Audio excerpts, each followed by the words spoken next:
Hello, and welcome to another episode of AI in the Classroom Daily. This is a podcast helping educators make sense of AI without the hype. I'm Dan Cogan-Drew, co-founder, chief academic officer here at Newsela, and I use AI as a thinking partner in preparing each of these episodes because I think the best way to talk honestly about AI in education is to work with it openly. So today's episode is going to focus on two pieces of research, one that we saw published in June of this year, and the other just came out earlier this month, talking about AI tutors. And I want to mix that up with a webinar that I attended today on LinkedIn featuring Reed Hastings, as we know, as the co-founder of Netflix, and Mike Goldstein, co-founder of Center for Teen Flourishing, and also the founder of Match Education, a charter school network, as well as a high-dosage tutoring organization moderated by Bellwether's Andy Rotherham. Let's get into the publication that we saw drop just last week from the National Bureau of Economic Research, which published a 2-year study from researchers at the University of Toronto. So the researchers embedded Khan Academy's Khanmigo AI tutor into mandatory remedial math sessions across 18 Tennessee middle schools over 2 years. The program produced some real achievement gains, that is roughly 0.06 to 0.08 standard deviations annually, which is, for reference, about well under half the gains of high-dosage human tutoring, which is averaging in at about 0.3 standard deviations, but notably at a fraction of the cost of human tutoring. The learning gains tracked closely with how much structured practice students completed, but not, importantly, with how much they used the tutor itself. So the critical finding of the research is really about how students actually engaged with the AI tutor.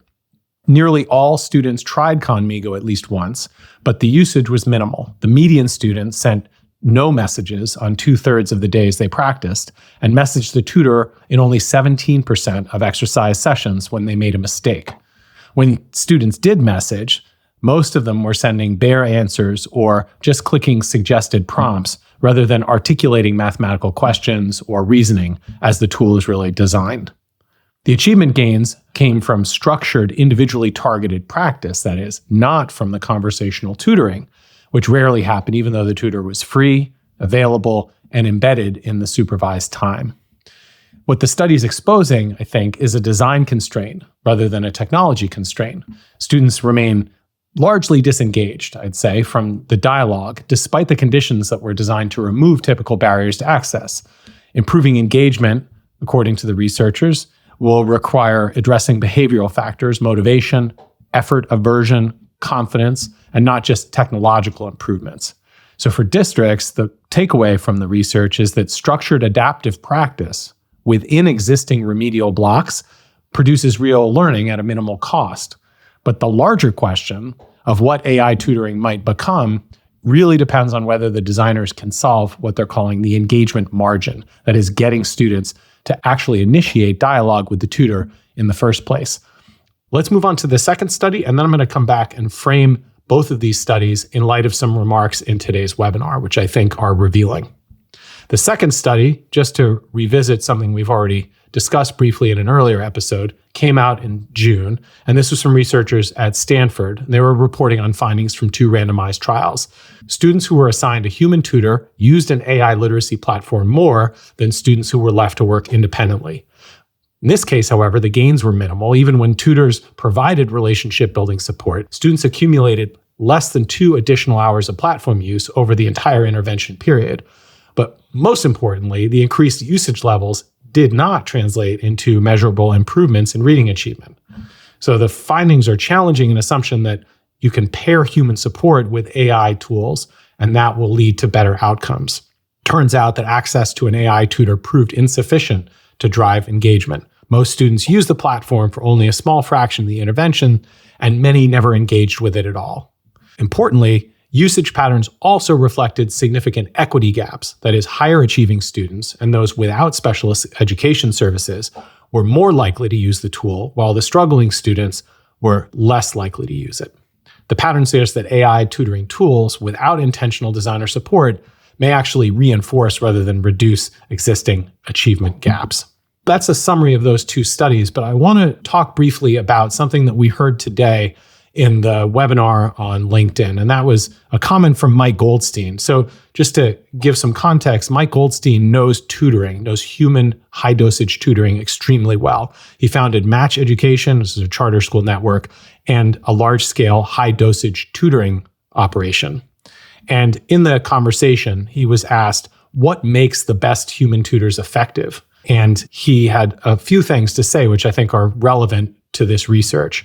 First, he premised the comments by saying something I agree with strongly, and we've talked about on this podcast before, is that what makes a great tutor is not that they explain extremely well. We've talked about in the past Khan Academy being a great source of explanations and Sal Khan himself being a great explainer, but that's not the same thing as teaching, and it's certainly not the same thing as tutoring. So what did Mike Goldstein name were the three things that led to the biggest wins in tutoring?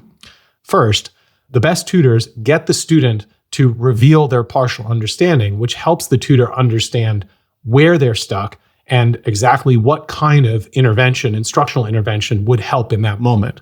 That is harder than you might think. It takes more than just explaining and explaining. You have to ask the right questions, you have to build rapport, and you have to get the student to articulate what it is that they understand apart from where they're struggling.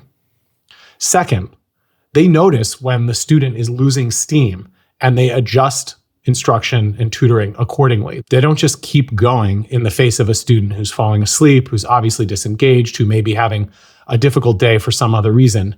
So they're aware and sensitive to the student's affect, and they don't just keep delivering content in the face of that.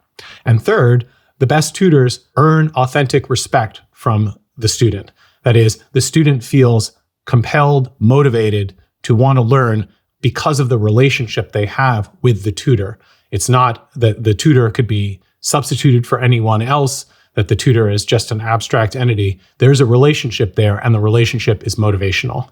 These three elements that describe the highest quality human tutoring, I think, provide an interesting juxtaposition to what we're finding in these research studies. I think one of the most important aspects of the study that's being revealed here is that the design of these tools is predicated on the student coming to the tutor, the AI tutor, with questions, initiating that discourse, initiating that encounter and that tutoring session. The fact is, what we're seeing from these research studies is that students don't initiate. And if they do initiate, it might just be to drop in an answer, or it might be by means of clicking a button with a pre-formulated question. So when we take these three attributes of what Mike Goldstein is describing, and then we look at the design of the AI chatbots and the AI tutors, we see a bit of a disconnect. One of the main assumptions that you would think that they would want to test early and often in the design of the product is, will students initiate the tutoring session? Will they initiate the interaction? And because the screen is sitting there, and this is heavily mediated by screens, the screen doesn't reach out and form a relationship with the student the way a human might. It just sits there, and it can only respond when the student goes first. What we're seeing here from these three attributes that Mike Goldstein is naming is that students don't tend to do this unless they're building that kind of relational trust, and they're willing to open up to someone that they have authentic respect for and are engaged in trying to learn from. And the students clearly have no relationship to the AI chatbot. They have no compulsion and necessity to begin a tutoring session. So what we're starting to see is this idea that these tutoring tools, the AI chatbots, are built in the model of folks who are self-motivated, who are initiating the kinds of inquiries and use of the AI that just doesn't mirror the way that students use it. So this is an interesting design disconnect, I would say. It's going to be interesting to keep our eye on how these tutors, as they continue to develop, maintain this kind of design, or how much they want to experiment with playing with this design. I would ask you, if you're using an AI tutor in your school, in your district, even in your classroom, think to yourself, to what extent is this tool modeled on students' actual behaviors, and how much do I need to intervene as the human in the room to facilitate an interaction? How familiar is that interaction going to be for the student, and how foreign is it? Is this something that they are accustomed to doing, turning to a chatbot and asking a question, sharing some of their understanding? Or is this a new behavior that we're assuming or that we're predicating the effectiveness of these tools on, are we assuming that we can teach this and that students will learn and they will want to engage in this kind of behavior? My 2 cents is that until we see some change in the way that these chatbots are designed and the premises on which they are built, we're going to see them continue to, quote unquote, underperform against the high expectations that their designers have for them.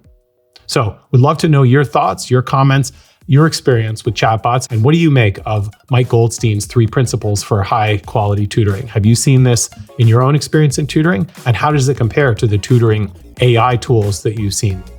As always, thanks for spending a little bit of time with us today on AI in the Classroom Daily, and we will see you again tomorrow.